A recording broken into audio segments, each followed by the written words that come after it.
basically get down to the question to address the cost of energy is to really ensure that the energy mix in generation, we do generate power from solar, from wind, from geothermal. Those are the three cheapest cost of generation, including, of course, hydro.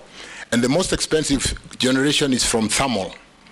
And during times of drought, we run thermal more because the hydrology would be low.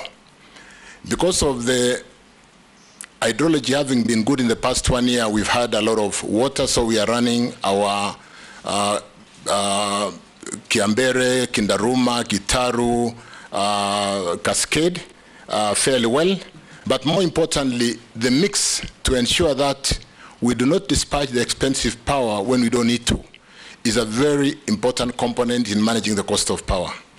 One of the profound things we've done, Chairman and honorable members, which I might even call legacy, is switching off a power plant called Moroni, which is very expensive. It dispatches power at about 70 shillings per kilowatt hour. So Moroni GT, which is somewhere between Kisumu and Moroni. We all know where Moroni is. We have also switched off a power plant called Kipevu 1. Moroni generates 60 megawatts. Kipevu 1 generates 74 megawatts. At end of life, it has reached end of life, and we switched it off.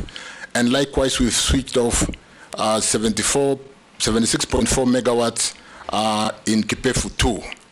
These power plants alone, Chair, if to contextualize, it generates 210 megawatts, dispatches about 15% because it's only used for picking, but the cost to the economy is about 10 billion Kenya shillings annually, when it is dispatching at 15%. If we have to dispatch more because of not obeying the order of merit of economic order of merit of supply, the bill would go from 10, 15 to 20 billion. Those power plants are down. The promoters of these power plants have been through this town to see everybody to try and bring them back. But because of the cost of doing business, it doesn't make sense to give them another lease of life. The challenge of climate change commitment, which we have made for 2030 to be 100% green, is another one which has catapulted this country and placed it in a very, very good pedestal.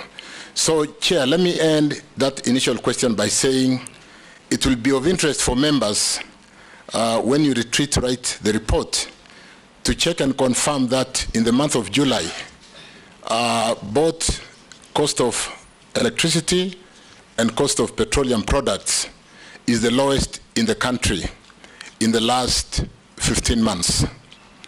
And it takes a real difficult position to sustain those power plants not to be switched off, not to be switched on again because of what I've said, the cost of doing business and the climate change commitment which we've made for this country.